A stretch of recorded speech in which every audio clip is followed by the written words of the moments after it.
worked with most members of parliament in my small stint of a bit of political life, and therefore most of the members I see in the House are not new to me.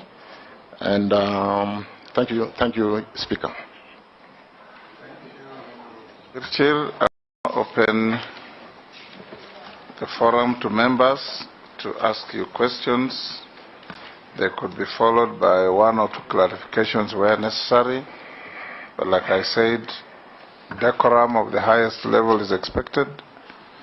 And I'll start with the Deputy Speaker.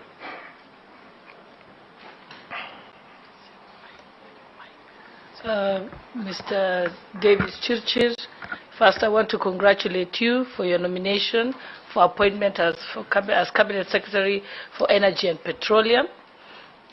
I think through the Chair and Honorable Chair, I would like to make a declaration of interest under Order 90 of having known Davis Chirchir personally.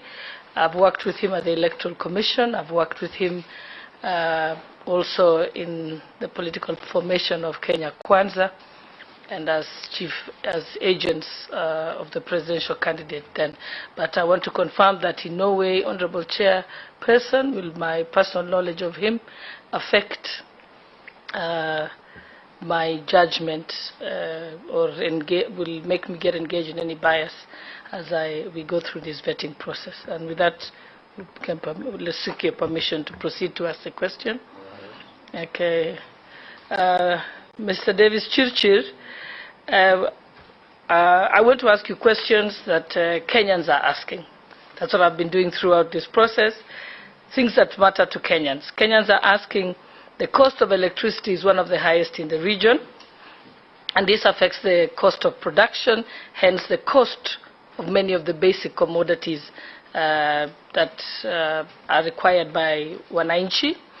It's also said that the high cost of electricity is because of the loop-sided contracts between KPLC and independent power producers. Yet, despite the fact that Kenya is endowed with wind, solar, and geothermal renewable energy resources, so the question Kenyans will want to hear from you is, what steps will you take should you be approved as Cabinet Secretary for Energy and Petroleum to ensure that you mitigate and deal with these challenges that are facing Kenyans? Thank you. Davis, you'll have to hold. We'll do batches of 4 questions. Then you come to answer all of them together. So you can indicate as we go along. Majority Leader. Thank you, Chair. Davis, you've alluded to the so-called chicken gate scandal that made you step aside in the year, was it 2015 or 2014, thereabout, and investigations that followed. Would you be privy to the outcome of those investigations? What became of those investigations now that you are not reappointed to cabinet in 2017, as much as it was a prerogative of Uhuru Kenyatta to appoint or not to appoint you, but you went ahead to be appointed as Chief of Staff in the office of the Deputy President this year?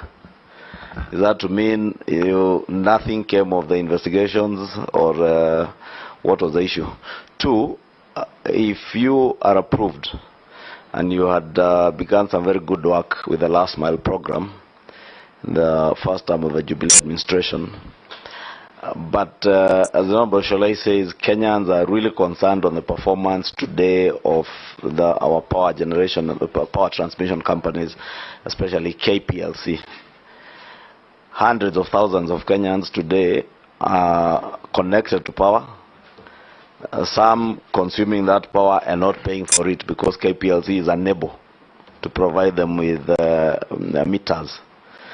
Many others have applied for a connection of power, but they cannot get connected, again on the excuse that there are no meters, and contractors have dropped lines into their houses. They have not gotten the lines into the KPLC system.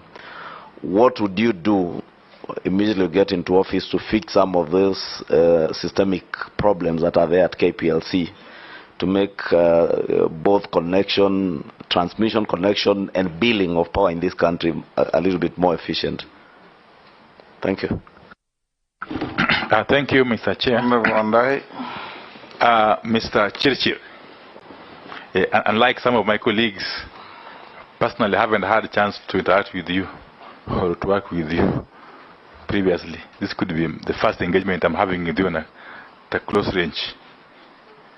That notwithstanding, of course,